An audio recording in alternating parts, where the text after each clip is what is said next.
Last week, I rolled out an On the Bench video where I covered the new Squier limited edition Classic Vibe 60s Telecaster Custom SH. Probably wins the award for the longest name for a new guitar. I came away really liking the guitar. I really didn't have any issues with it at all. I mentioned at the end a few upgrades or modifications that I would make if I had the chance. I'm not saying that the guitar actually needed these modifications.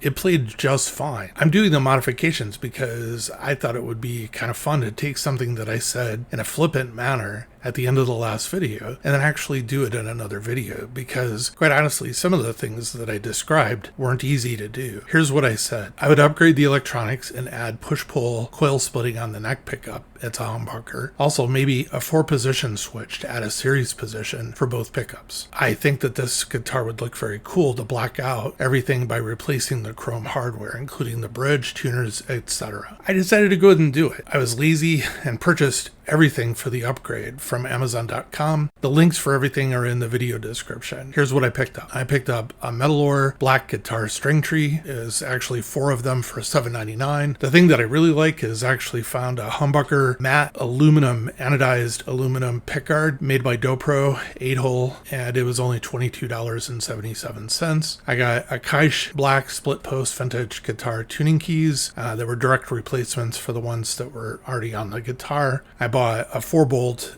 neck plate. It had a plastic gasket that I took off and didn't use when I installed, but I got that for $8.99. I got an Olnikov guitar strap buttons in black for $4.99. Something that was really cool is I didn't know I'd be able to get a completely black bridge with black saddles and screws and everything. So I've never seen a bridge this black before.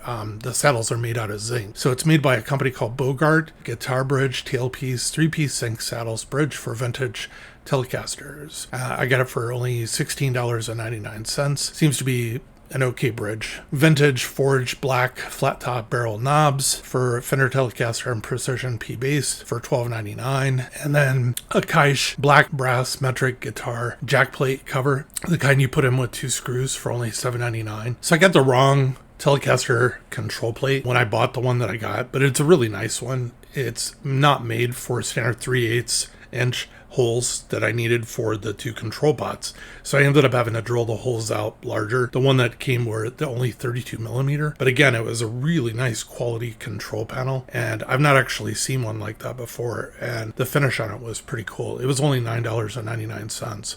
So basically all of the black hardware and everything like that was $111.69. Then for the electronics, I got a 500K split shaft push-pull pot for $7, an Art of Tone CTS 500K pot short 3/8 inch solid shaft for $9, guitar switch 4-way Oak Krigsby for $11.99, a resistor and a capacitor, literally a couple cents a piece. I buy them in bulk. And then a Switchcraft output jack for $7.99. Total electronics for this guitar was $35.98. So the Seymour Duncan pickups, I already had them and they were used. I had pulled them out of other guitars, but I gave the links to the new ones on Amazon and how much they go for. So I got, for the bridge pickup, I had a Seymour Duncan STL-1B. It's a vintage broadcaster bridge pickup, and they go new for $86.91. I think I paid about $45 for it used. For the neck pickup, I had a Seymour Duncan 2H-2N. It's the Jazz model humbucker neck pickup from them. New, it goes for about $99, and I think I paid like $70 for it used. Total, if you bought the 2 pickups for new, would be about $185.91. So basically everything to do all the upgrades that I've done in this video today, brand new, would cost $333.58. So less than what the original guitar cost out the door, which was $429 or $449. In this case, I took a diagram from a Seymour Duncan forum that I found. Link to the diagram is in the video description. When I saw the diagram, it was like someone had listened to me in the first video and made this drawing specifically for me, because it was kind of an odd configuration where you have a humbucker in the neck position, a single coil in the bridge, you have a 4-way blade switch, and then you have a push-pull in the tone pot. And this diagram was exactly what I was looking for. It would give me a series position for the neck and bridge and one of the 4 selector for the pickup position. And then when I would turn on the push-pull pot, it would actually then take the humbucker, split it, and give me a single coil version of the humbucker in 3 of the 4 positions that I would go with. So it uses a push-pull 500K switch on the tone pot that allows for the neck humbucker to be split into a single coil for 3 positions of the 4-way switch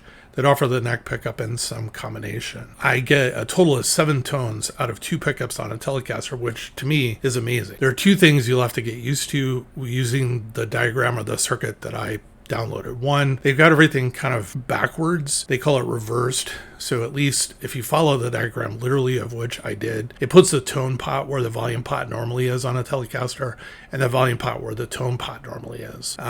You could just swap them when assembling. I didn't. I left it the way it was. Also, the position functionality in the diagram, how they describe what positions you get what function with the pickups and the combinations, I actually found was backwards. So here's what you get on my guitar. Position 1 with the push-pull off, you get the neck pickup in humbucker. Position 2 with the push-pull off, you get the bridge and neck pickups in series. Position 3 with the push-pull off, you get the bridge and neck in parallel. Position 4 with push-pull off, you get just the bridge pickup. Then with the push-pull on, you get in position 1, you get the neck pickup but split, so it's a single coil. Position 2, you get it with the bridge and neck in series with the neck pickup split. And then position 3, which is normally the bridge and neck pickups in parallel, you'd get that, but the neck pickup is split. I am very happy with how the guitar turned out. It is very different in person than how it looks in the video as well as in photos, and it's very different from the original guitar. I actually like both looks. I think the chrome was great with the standard humbucker with a cover on it. I thought was pretty cool.